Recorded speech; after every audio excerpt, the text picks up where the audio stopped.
Hello, YouTube. This is your girl Cassidy. I wanted to not call, but make a video and let you guys know that I'm okay. I'm doing fine. Currently, I'm in my room right now. I just came outside. Did a little bit of shopping, but you know, but I was actually looking at a couple of videos yesterday that really caught my attention, and trans Dyer. I love you, Rachel. I swear.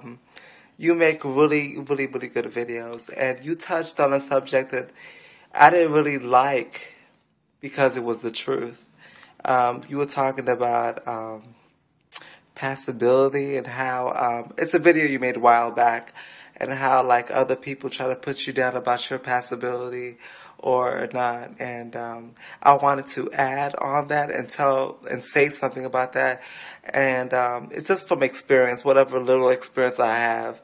I don't compare myself to you at all because you've been transitioning longer than I have. You are definitely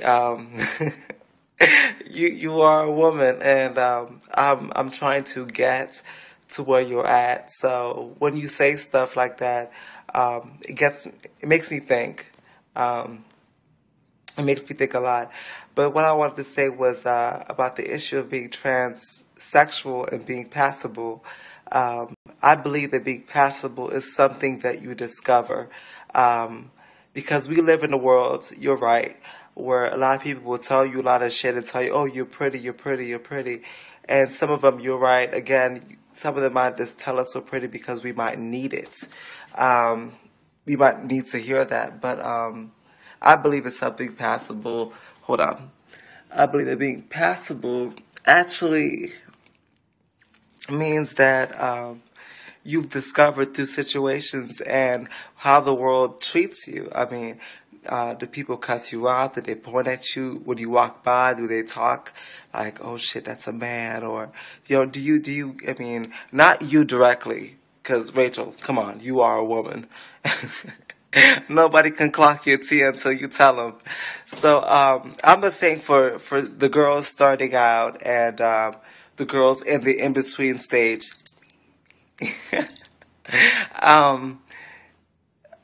you discover that you're just like when you first discover that you're trans, like same thing applies to being passable.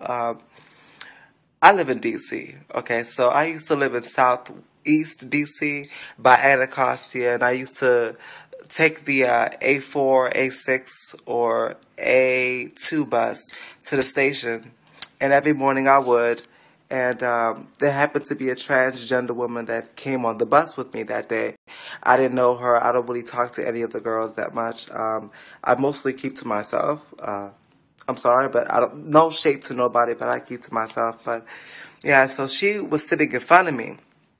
And when she got on the bus, the women on the bus were snickering, laughing, pointing at her, you name it. This completely disrespectful. This off the handle. The comments that came out their mouth, they should be set on fire for I mean, this is full of hatred and jealousy.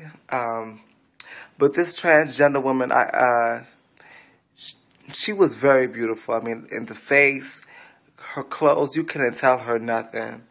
But she still had some masculine features that gave her away, that spilled her tea.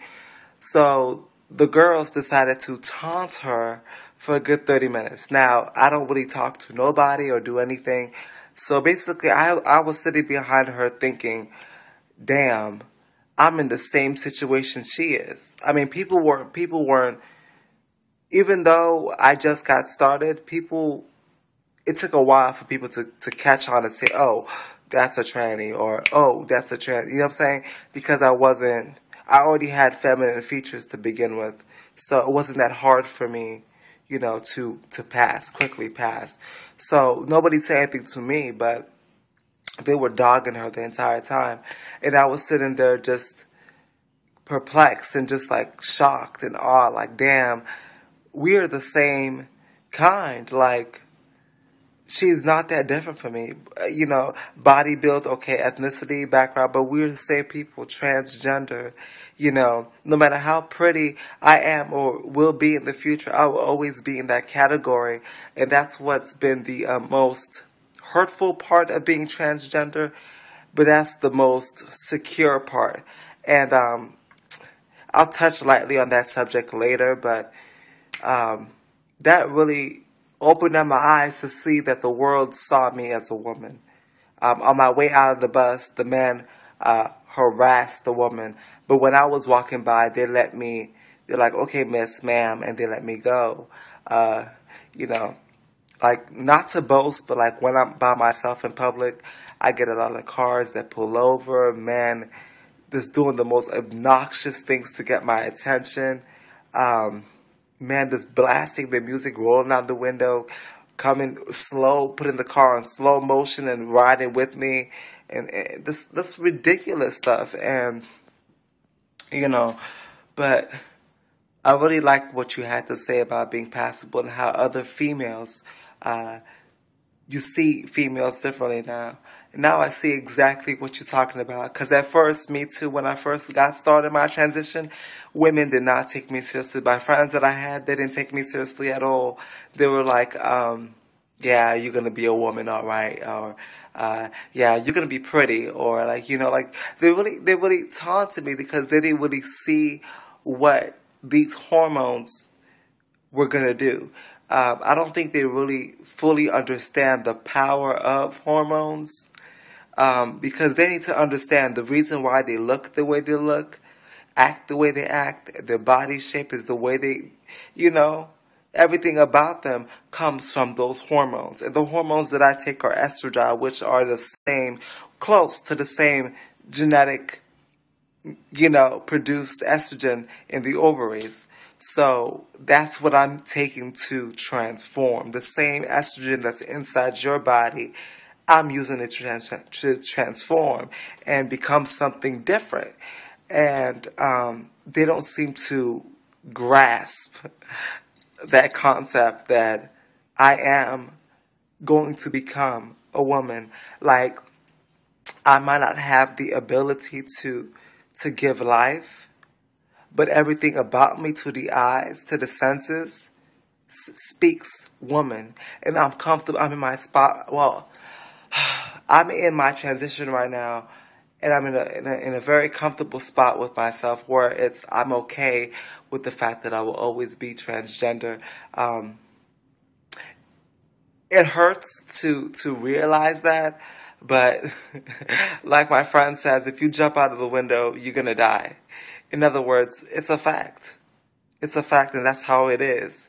I'm always gonna be transgender, no matter how pretty I am, and that should not make me think that I'm better than somebody else who isn't passable or somebody who is struggling and they're transgender, because I'm in the same category. Because if I got murdered, the same treatment I would get is the same as she would get. You know how our government is with people like us. They really don't give a fuck. You know, another transgender death. I live in D.C. where last year there was more than 12 deaths in just the summertime. So transgender women are, they're liked here, but they're also hated. So it's just balancing both worlds. But I really like what you had to say about that. You make me think. Like when you make videos and when you speak from your heart, I get a lot from it. And I'm sure a lot of your viewers are thankful for it, because I am. I constantly check my YouTube to see what next you have to say. It's like I don't know. I don't want to sound like I'm obsessive or anything like that, or I have a crush on you. I'm not gonna say anything, but it might be a little lesbian trans crush. But the issue is that I will always be trans, and I have a lot of issues right now with dealing with the females at my work and how they treat me and how jealous and how insecure they are.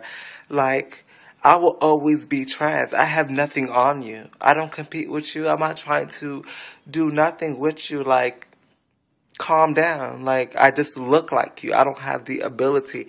I only have the ability to draw attention from men. And it's hard for me to find somebody to actually be with. Somebody who's going to take me seriously. Because half of these men, if you're beautiful, they just treat you as a fantasy. They fuck you, they leave you, end of story. You're nothing to them. You know, once you tell them that you are trans, you have no value. You see what I'm saying? So I don't understand why I'm just getting so much hatred from them, and it's so annoying. Right now, my worst enemy are females, genetic cis females, and I just feel like going on lockdown, and I need your advice. What should I do? How should I handle this? I don't know. I'm just trying to be myself, and I have a whole city full of women who want to burn me to the stake because I'm beautiful just like them. Or if I stand side by side by them in public, I get the same attention, or the same guy trying to hit on her is now hitting on me, or I get compliments from men, you know, say, hi, beautiful ladies, and I'm included in that category. And they look at me like, oh, no, you're not one of us. You know, you don't know, you're different from us. Like, I was trying to explain to them that if gay men do not see us as females, do not see us as males, we are not males. We are females. And it's not gay for a man that is straight to be attracted to us because we have the image of a woman. But I don't want to go off in a rant, but I'm just going through a lot, and I would really like some help from my transgender community. I really am reaching out. I don't know. I just need some help. All right, this is your girl Cassidy. I love all of you guys who subscribe to my channel and comment and send me messages on my YouTube account. Thank you so much. Okay, I love you guys. That was too much, wasn't it? But, oh, shut up. Deal with it.